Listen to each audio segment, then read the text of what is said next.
नमस्कार। युवा संघर्ष यात्रा रोहितदादा पवार पुण्यावरून नागपूरपर्यंतचा हा प्रवास आहे। जवळपास 800 किलोमीटरची यात्रा आहे आणि ही यात्रा आता आमच्या वर्धा जिल्ह्यात आलेली आहे।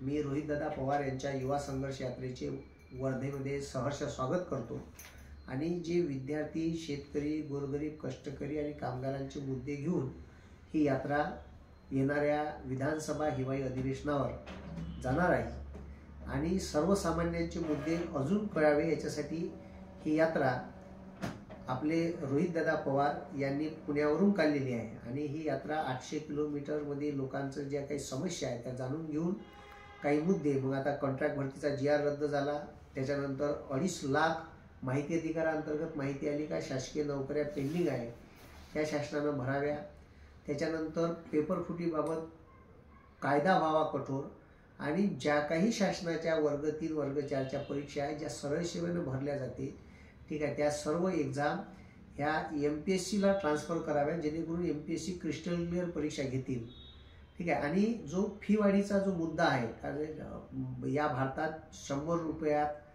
कलेक्टर होते आणि 1000 रुपयात तलाठी, तर हा मुद्दा खूप महत्त्वाचा आहे। गोरगरीब पोरगा आता 5-5, 6-6 एक्झामचे फॉर्म निघाले तर तो 7-7 हजार रुपये ॲट ए टाईम कुठून आणणार हा प्रश्न आहे।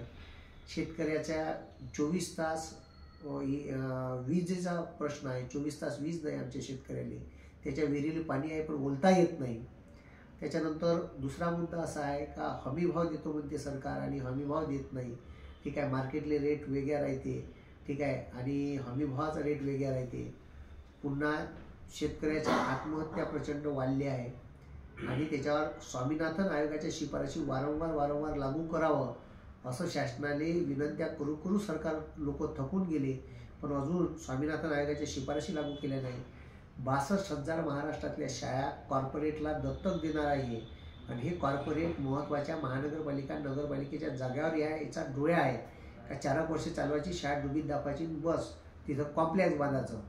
हे जे शासनाचे हे जे आता चालू आहे का गोरगरिबाचा पोरगा शिकलाच नाही पाहिजे, पोट्टे नोकऱ्यावर लागले नाही पाहिजे, याला कॉन्ट्रॅक्ट बेसवर घ्यायचं आणि लेखाले 11 महिने त्यानं जास्त कारभार केला तर लेखाच्या फेडकाडावर लात मारायची आणि हकलून बी द्यायचं। तर त्याच्यामुळे महिला सुरक्षेचा प्रश्न आहे, आरक्षणाचा प्रश्न आहे आणि युवा लोकांच्या समस्यासाठी, त्यांच्या समस्या सोडवण्यासाठी वारंवार त्याच्यावर विचार विनिमय करण्यासाठी एक युवा, ठीक आहे, यूथ कमिशन स्थापन करण्यात यावं राज्य लेवलवर आणि सेंटर लेवलवर। तर अशा अनेक मागण्या घेऊन रोहितदादा पवार पुण्यावरून ही यात्रा घेऊन वर्धेत आले आहे।